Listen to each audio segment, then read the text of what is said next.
is my turn. Just won't work you out. Welcome back to Rubbin Minds, and we have reviewed all the news headlines from the front page of the past week. And to feed into that, I have with me Seun Onigbinde, the co-founder of Budget. Yeah. And I want to ask you, Okay, good. Are you going to join the protest tomorrow? Yeah. Enough has tweeted that the protest continues tomorrow, so I will be there by God's grace. It's going to hold in Lagos, Abuja.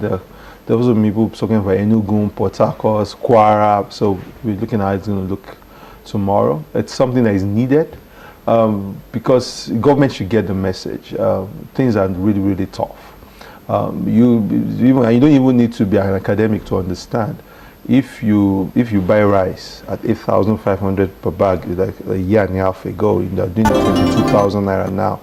If you usually eat 100 naira rice before, and maybe 50 naira meat before, now you hit 300 naira rice and 100 naira meat now. So things have changed, and income levels are not great. Or you don't even eat at all, or you eat 3 times and you now eat once, because income levels have not risen. Government has not even increased the minimum wage. If you adjust that in dollar terms now, the minimum wage is shockingly less than even $50. And so I think this is the time for us to ask questions.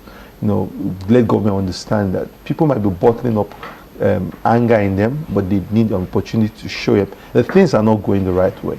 So one of our guests on the show, Farouk, was saying that perhaps you can use newspapers, perhaps you can go to the senator, perhaps there are other means to reach out to government and pass this message across. And if a protest should take place, maybe wait till 2 years, halfway mark. Why do you think it's important that people join this protest? Because when it comes to activism, protest, you have to ride on the momentum. You have to ride on the momentum. Two-Face Innocent DB already set up this tone by saying that he wants to lead a protest about why the common man should matter. And that momentum was already there. Even if you find just 5 people tomorrow, even if you find 10 people tomorrow, people should still be on the streets and ask questions. Because we glamorize protests in Nigeria. These are things that happen every day in the US and the UK. People protest for everything. People protest that an airport strip should not be built. People protest on sexualities, gays, lesbians. People protest on anything possible. So when we hear protests in Nigeria, because we have a government in Nigeria who is always so worried about form than substance, but worried more about image than actually doing the work.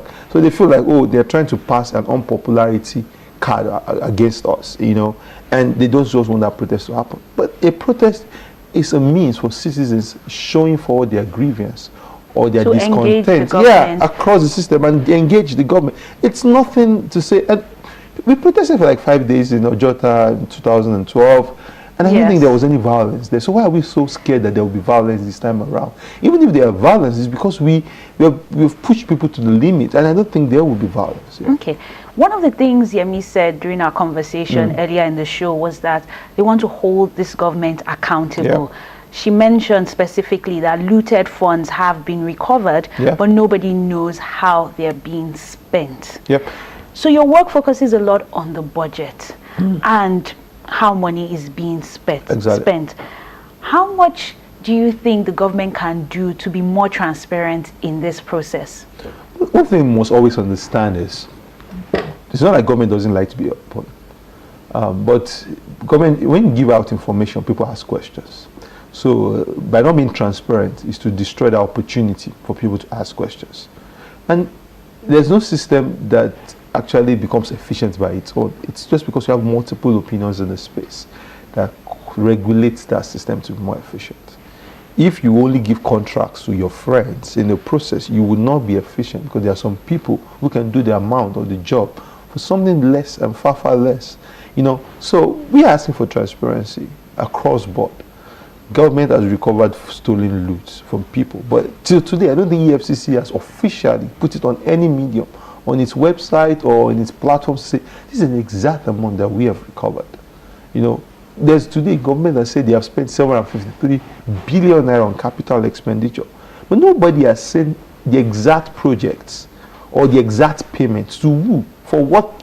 Nobody has seen all of that. So And how do you hold government to account when there's no information, when there's no transparency? So this process is also part of that. The government should be transparent. If you work for the people, you should make it open. And we are not talking about government, we are talking about nuclear codes here. And we are not even talking about We're talking about the budget. Yeah, We're talking talking about money. Schools, hospitals, roads, pipe-borne water. What should be secretive about things like this? And perhaps if that information is available, then protests such as the one planned for tomorrow would not go. Yeah, because we know exactly what government is doing. If you say you've dropped 753 billion naira in this economy, we would know if it's a school in my neighborhood, if it's an hospital in my neighborhood, if it's a water pipe on water. But government intentionally makes that secret. And when you do all of that, because if you were talking about corruption, you need three things for corruption to thrive. You need excessive discretion. Someone can decide how to spend the money without institutions. You need opacity. People don't know, so you do it in the dark. And that's what this government keeps. So when you say you are fighting corruption and you are not transparent, there's a paradox, and there's something that is conflicting in that space. It just doesn't show that you are telling the truth at all.